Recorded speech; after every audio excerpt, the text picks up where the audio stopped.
2026-এ পশ্চিমবঙ্গে যে বিধানসভা নির্বাচনটা হতে চলেছে, সেখানে তৃণমূল কংগ্রেস খুব কম করেও 250 থেকে 260টা আসন নিয়ে জিতবে এবং বিজেপি মেরে কেটে 25-30টা আসন পেতে পারে। অন্যান্য বিরোধী কেউ কারোর কপালে কিচ্ছুই জুটবে না এবং হাসতে হাসতে ড্যাং ড্যাং করে জিততে জিততে মমতা বন্দ্যোপাধ্যায় চতুর্থবারের জন্য আরেকবার মুখ্যমন্ত্রী হবেন পশ্চিমবঙ্গের। এবং এটা তৃণমূল কংগ্রেসের সর্বোচ্চ স্তর থেকে শুরু করে একদম নিচু লেভেলের নেতা সকলের মুখেই একই কথা শোনা যাচ্ছে।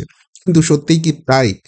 এর আগে আপনাদের আমি দেখিয়েছিলাম যে ওই তৃণমূলের আইটি সেল নাকি একটা আছে, তার যে প্রধান দেবাংশু ভট্টাচার্য, সে কী সব লিখেছিল যে অর্ধেক নেতা কর্মী তারা ঘরে ঢুকে গেছে, তাদেরকে বলে বলেও আর একটাও প্রতিবাদ করতে রাস্তায় নামানো যাচ্ছে না। মমতা বন্দ্যোপাধ্যায়ের বিরুদ্ধে কথা বললেও তারা ঘরে ঢুকে বসে আছেন। তারা এই অসময়টা কেটে যাবার একটা এক্সপেকটেশন রাখছেন। কিন্তু কালকে যে ছবিটা দেখা গেল, সেটা থেকে তৃণমূলের আতঙ্ক যে কোন পর্যায়ে চলে গেছে সেটা আরেকবার পরিস্ফুট হয়ে গেল। দেখতেই পাচ্ছেন ছবিতে ফিরহাদ হাকিম, তার সঙ্গে অভিষেক বন্দ্যোপাধ্যায় রয়েছে। কোথায়? আপনারা জানেন কালকে সংখ্যালঘু সম্প্রদায়ের একটা বিশেষ উৎসবের দিন ছিল এবং সেই উপলক্ষে স্বাভাবিকভাবেই ফিরহাদ হাকিম, সেই সংখ্যালঘু সম্প্রদায়ের মানুষ, তার বাড়িতে একটা বড় সড়ো করে অনুষ্ঠান করা হয়েছিল এবং সকলকেই সেখানে নিমন্ত্রণ করানো হয়েছিল। সেখানে অভিষেক বন্দ্যোপাধ্যায় উপস্থিত হয়েছেন। এবার আপনারা প্রশ্ন করতে পারেন যে এর মধ্যে অস্বাভাবিকত্বের কি রয়েছে, এর মধ্যে আতঙ্ক কোথায় রয়েছে? বরং দুজনেই বেশ হাসি হাসি মুখে রয়েছেন, বেশ তো একটা মিলিজুলি ছবি দেখা যাচ্ছে। দুজনের নেত্রী মমতা বন্দ্যোপাধ্যায়, সুতরাং এই ছবির মধ্যে আবার কোথায় কি খুঁজে পেলেন যেখান থেকে তৃণমূলের আতঙ্ক দেখতে পাচ্ছেন? আচ্ছা, এই অভিষেক বন্দ্যোপাধ্যায়ের ক্যামাক স্ট্রিটের অফিসের সঙ্গে ফিরহাদ হাকিমের যে একটা দূরত্ব আছে, এটা কি সর্বজন বিদিত নয়? আমরা বারে বারেই তো সেই কথা শুনেছি। অভিষেক বন্দ্যোপাধ্যায় বাতেলাবাজি করে একবার বলেছিলেন, বিজেপি যেরকম চালু করেছে এক ব্যক্তি এক পদ, সেরকম তৃণমূল কংগ্রেসেও তিনি চালু করবেন এবং বহু লোকের ডানা টানা তিনি ছেটেছিলেন ওই সর্বভারতীয় সাধারণ সম্পাদক হিসেবে। যদিও আঞ্চলিক দল, তার সর্বভারতীয় পদ কি করে থাকে সেটা তারাই বলতে পারবেন। যাই হোক, তৃণমূল কংগ্রেস বলে ব্যাপার, সেখানে সবই চলে। কিন্তু সেই এক ব্যক্তি এক পদ নীতি এসে ঠক্কর খেয়েছিল এই ফিরহাদ হাকিমের কাছে। এই ফিরহাদ হাকিম একদিকে যেরকম রাজ্যের মন্ত্রী, তার পাশাপাশি কলকাতা পুরসভার মেয়র, তার পাশাপাশি আরও একাধিক পদে তিনি রয়েছেন এবং সেই জায়গায় তাকে ছোঁয়ার ক্ষমতা অভিষেক বন্দ্যোপাধ্যায়ের হয়নি। কেননা ফিরহাদ হাকিমের যদি ডানা ছাঁটা হয়, সংখ্যালঘু সম্প্রদায়ের কাছে কি বার্তা যাবে? আর এই সংখ্যালঘু সম্প্রদায়ের কয়েক শতাংশ, পুরোটাও দরকার নেই, কয়েক শতাংশ মানুষ যদি মুখ ঘুরিয়ে নেয়, তাহলে এই রাজ্যে তৃণমূল কংগ্রেস নামক দলটা থাকবে তো? এটা সকলেই জানে। ফলে মমতা বন্দ্যোপাধ্যায় সেই রিস্ক নেননি এবং ফিরহাদ হাকিম বহাল তবিয়াতে আছে। কিন্তু সেইটা অভিষেক বন্দ্যোপাধ্যায় বা তার সাঙ্গপাঙ্গরা কিন্তু মেনে নিতে পারেননি। ফলে আমরা দেখেছিলাম যে ওই আইপ্যাক না প্যাক কী সব বলে তৃণমূল কংগ্রেস, তাদেরকে দিয়ে সার্ভে করে এই ফিরহাদ হাকিম সহ যারা অলরেডি জনপ্রতিনিধি হয়ে রয়েছেন, এমএলএ টেমএলএ হয়ে রয়েছেন, যারা পুরনোপন্থী নেতা, তাদেরকে সকলকেই কলকাতা পুরসভা ইলেকশনের টিকিট অবধি দেওয়া হবে না, এই ঘোষণা করে দেওয়া হয়েছিল। কিন্তু সেখানে শেষ পর্যন্ত ফিরহাদ হাকিমের নেতৃত্বে আবারও এই পুরনোপন্থীরা সকলেই টিকিট পান, জিতবেন অবভিয়াসলি, ভোটের নামে তো প্রহসন হয়। এবং তারপর আবারও তার মেয়র হওয়া আটকাতে পারেননি এবং এই নিয়ে নাকি পিসি ভাইপোর দূরত্বের কথা অনেক শোনা যায়। এবং সেই জায়গা থেকে কালকে কিন্তু দেখা গেল অন্য ছবি। অন্য কোনো বছর দেখেছেন ফিরহাদ হাকিমের বাড়ির এই প্রোগ্রামে অভিষেক বন্দ্যোপাধ্যায় এসেছে? অর্থাৎ অর্থাৎ বার্তাটা খুব স্পষ্ট, 2026 যথেষ্ট কঠিন লড়াই, কপালে অনেক দুঃখ আছে। আর একবার হেরে গেলে এই রাজ্যে তৃণমূল কংগ্রেস নামক দলটি যা যা করেছে তার হিসেব সুদে আসলে সাধারণ মানুষই নিয়ে নেবে। আর সেই জন্যই এখন দূরত্ব, ঝগড়া, ইগো প্রবলেম সমস্ত কিছু দূরে সরিয়ে রাখো, সব এক হয়ে যাও। যা যা পার্সোনাল ব্যাপার আছে 2026-এর পর দেখা যাবে। কিন্তু এখন এখন কিছুতেই আর সেই লড়াইয়ের জায়গাটায় থাকা যাবে না। সেই বার্তাটা কোথাও গিয়ে স্পষ্ট করে দেওয়া হলো এবং সেই জন্যই সেখানে অভিষেক বন্দ্যোপাধ্যায়কে চলে যেতে হলো। কি অদ্ভুত ব্যাপার না? যার সঙ্গে এত ইগোর লড়াই, যার সঙ্গে এত ঝামেলা, সেই তার ক্ষেত্রে সেই সমস্ত কিছু মিটিয়ে নিতে হচ্ছে। শুধু এই ছবিটাই নয়, সে কালকের আরো বেশ কিছু ছবি সামনে চলে আসছে। এই যেমন ধরুন, শুধু অভিষেক বন্দ্যোপাধ্যায় নয়, আরো বহু মানুষকেই, বহু গুরুত্বপূর্ণ মানুষকেই এই ফিরহাদ হাকিম নিমন্ত্রণ করেছিলেন। সেখানে মন্ত্রী সুজিত বসুকে দেখা যাচ্ছে, ইন্দ্রনীল সেনকে দেখা যাচ্ছে, পার্থ ভৌমিককে দেখা যাচ্ছে, সৃঞ্জয় বসু যিনি সংবাদ প্রতিদিন এই সংবাদপত্রটি চালান, সুতরাং তিনিও আছেন। এইসব সংবাদপত্র থেকে নিরপেক্ষ খবর কতখানি পাওয়া যাবে এই ছবি থেকে স্পষ্ট হচ্ছে। যাক, আমার বক্তব্য সৃঞ্জয় বসুকে নিয়ে নয় বা সুজিত বসু ইন্দ্রনীল সেনকে নিয়ে নয়, আমার বক্তব্য হচ্ছে পার্থ ভৌমিককে নিয়ে। এই পার্থ ভৌমিক শোনা যায় তিনি নাকি অভিষেক পন্থী, কিন্তু তার আসনটা ঠিক কোথায়? ঠিক ফিরাদ হাকিমের পাশে। সেখানে কিন্তু অন্য কেউ বসে নেই। অর্থাৎ মিলিজুলিটা করতে হবে, বার্তাটা দিতে হবে। এখানে কোনো রকম কোনো যদি নিজেদের মধ্যে ক্ল্যাশ তৈরি হয়ে যায় যে ভোটটা কাটবে, সেই জায়গা থেকে যেভাবে হিন্দু ভোট ইউনাইটেড হচ্ছে, যেভাবে শুভেন্দু অধিকারী দিনরাত পরিশ্রম করছে, যেভাবে সাধারণ মানুষ ক্ষিপ্ত হচ্ছে, যেভাবে এই রাজ্যে চাকরি নেই, শিল্প নেই, সরকারি চাকরিদের ডিএ নেই, স্বাস্থ্য ব্যবস্থা ভেঙে পড়েছে, শিক্ষা ব্যবস্থা ভেঙে পড়েছে, একের পর এক নেতা মন্ত্রী বিধায়ক চুরির দায়ে, দুর্নীতির দায়ে, ডাকাতির দায়ে জেলে যাচ্ছে, তাতে ২৬-এর ইকুয়েশন অন্য রকম হবেই।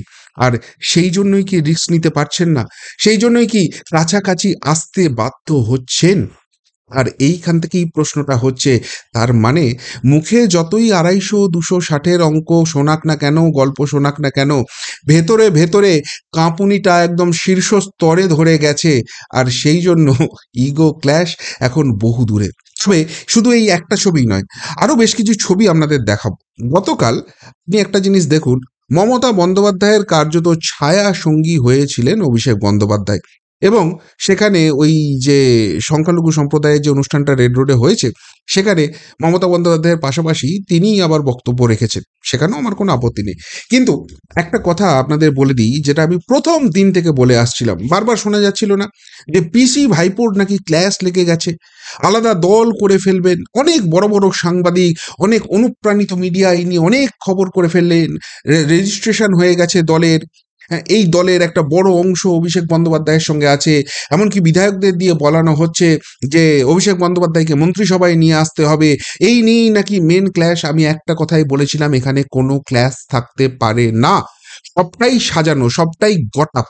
তার কারণ হচ্ছে রাজ্যের যে বিভিন্ন ইস্যু হচ্ছে, যেভাবে এখানে হিন্দু সনাতনীদের উপর আক্রমণ হচ্ছে, যেভাবে চাকরি ইস্যু নিয়ে বেকাররা খেপে উঠেছে, যেভাবে স্বাস্থ্য ব্যবস্থা, শিল্প ব্যবস্থা, আরজিকর বিভিন্ন ইস্যু, তাতে রাজ্যের অবস্থা একদম টালমাটাল হয়ে যাচ্ছে।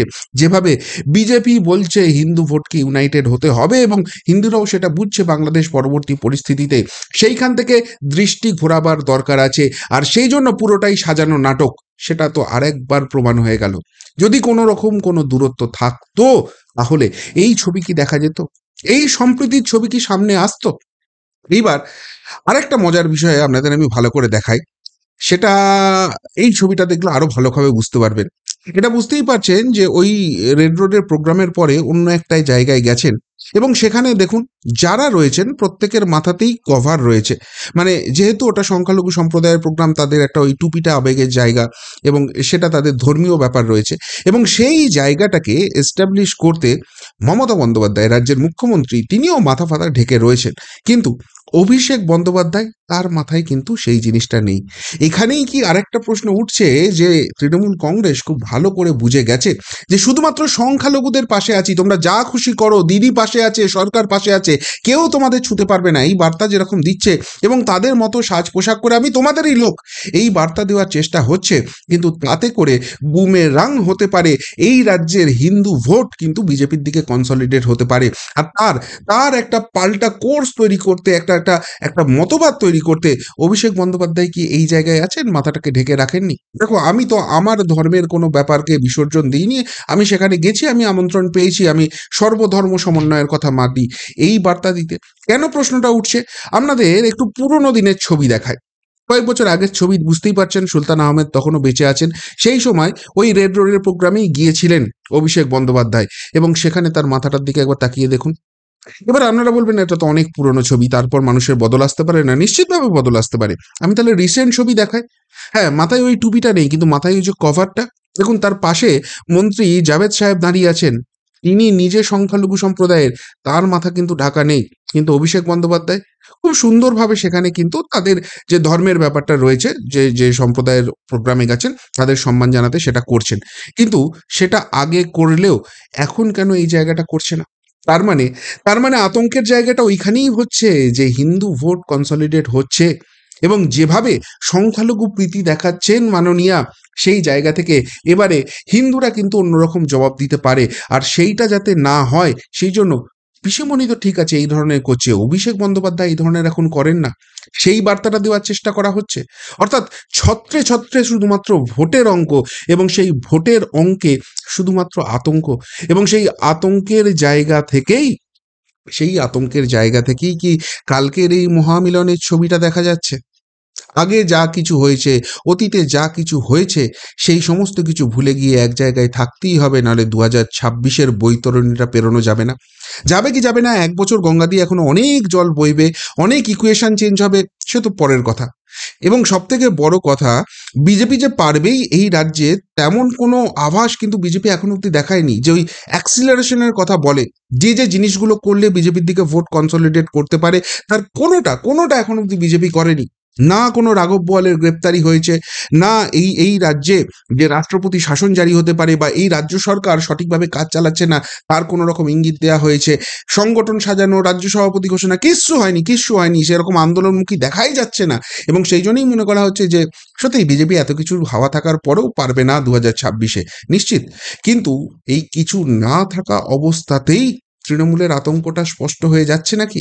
তাহলে প্রশ্ন হচ্ছে যে পয়েন্টগুলো বললাম, যেগুলো করলে ভোটটা বিজেপির দিকে ঘুরতে পারে বা ঘুরবে বলে মনে করা হচ্ছে, সেইগুলো বিজেপি এখনো শুরু করেনি। তাতেই যদি এই আতঙ্কের পরিবেশ হয়, সত্যিই বিজেপি যদি অ্যাক্সেলারেট করতে শুরু করে, বাংলা নিয়ে পুরোপুরি চাপ দেয়, তাহলে ওই 250-260-এর গল্প ছেড়ে দিন, ড্যাংডেঙিয়ে জিতে চতুর্থবারের জন্য মুখ্যমন্ত্রী হওয়ার গল্প ছেড়ে দিন, আদতে সরকারটা বাঁচাতে পারবে তো, সংখ্যাগরিষ্ঠতা পাবে তো? সেই প্রশ্নটা কি উঠে যাচ্ছে না? প্রশ্নটা রাখলাম আপনাদের কাছে। এই নিয়ে যদি আপনাদের কিছু মনে হয় অবশ্যই কমেন্ট বক্সে কমেন্ট করে জানবেন। এখনকার মতো এখানেই শেষ করলাম, ফেরত আসছি নতুন প্রতিবেদন নিয়ে খুব তাড়াতাড়ি। ভালো থাকবেন, সাথে থাকবেন, পাশে থাকবেন। নমস্কার।